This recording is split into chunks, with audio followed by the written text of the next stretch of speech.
What's going on, guys? It's Rusty with GritShift, back with another tech talk. Today, we're talking about brakes. Specifically, the right way to do brakes. Moto brakes. Ducati brakes, technically, if you really want to break it down. So, what we're talking about today is our moto adapters for the rear end. It's taken a long time. We know. We see the amount of people that are subscribing to the out-of-stock notifications. We're working on it, but we want to make sure they're right, and right the first time, and right for everybody. So we're going to talk about the rotor first. Everybody thinks about a rotor, they think, well, it's a plain rotor. Yes, but we're doing something a little differently. Two things. I want to make this counter bore so that way it is basically centered. No more just relying on the bolts. Got to be centered. So what we're doing is on this side, you'll notice these three holes are counter, or these 6 holes are countersunk. That's Talaria. So these are going to be your Talaria bolt pattern. On the other side, these are the ones that are countersunk. Well, if you notice, wait a minute, how are you doing 3 bolt patterns on 1 brake rotor?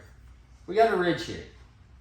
Outside is going to be your Sur-On, inside is going to be your Sur-On, but warp 9 wheels because they have a different bolt pattern. So, going back to this side is going to be the inside is going to be your warp 9 wheels. Second outside is going to be your stock Sur-On wheels. So this will fit warp 9 wheels, SM Pro wheels I believe are also that bolt pattern, stock Sur-On wheels, any of the hubs that are stock Sur-On wheels, and Talaria stock hub. So quite a bit of time taken to make sure we can make those all fit and the offset be correct. Second part is last minute we decided we're going to make it floating. It's added some complications we weren't going to see. Thickness of a floating, you always add a little bit of thickness, and it was a little more than I anticipated. So I need to change the design up a little bit, make sure these are going to clear. And I'll show you once we get to the actual brake bracket what I mean by that. Third part is these slots. These are some baby slots, honestly. I wouldn't be happy with these. So we need to expand these. Better self-cleaning.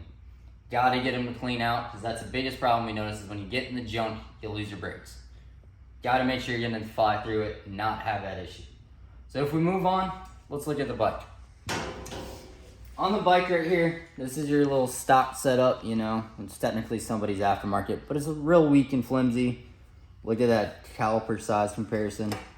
Pretty noticeable. This is a Brembo P32, P34 bracket, or caliper. So this is actually typically used on Ducati motorcycles, but a lot of stunt riders have found they're really, really good brake systems. So we've adapted that over to Sur-On. Made a whole new bracket for it with a disc guard, so you are going to keep it protected. Now, unfortunately, Bullet's always whining about weight this, weight that. He wants titanium everything, so I gotta agree with him on this one though. It is a little beefy. So I'm gonna pull some weight out of it, probably quite a bit, but I am gonna do a lot of CAD testing to make sure it's gonna withstand what we expect. I do not wanna see anybody, anytime, going through something like TKO, take a hit here and be out of the race. Nope, shouldn't happen. So we're gonna make sure that doesn't. A couple of the changes we were talking about with rotors, these rivets stick out an additional 2 mils. Well, I didn't think about that when we did that last minute change to a floating design. So there's a slight bit of, not really interference, but it's close enough that I would call it interference from this to the bracket. Can't have that, need to check that, need to fix that, need to pull the weight out. I also might be changing just for the advantage of installing wheels, because we know it's a pain when they're up top like most of the Sur-Ons are. So we might do more the moto style and bring it down here nice in front.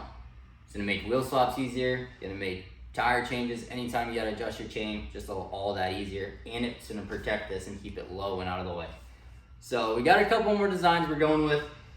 Got a couple more changes at least we're gonna go with and retest for V2. We should have these up on pre-order live because these are relatively small changes. But we're getting ready to put her live. We're gonna start testing on them. Gonna be able to run moto brakes to match your heavy hitter front forks. So you should be all motoed out here soon. Check in soon, we'll keep you updated.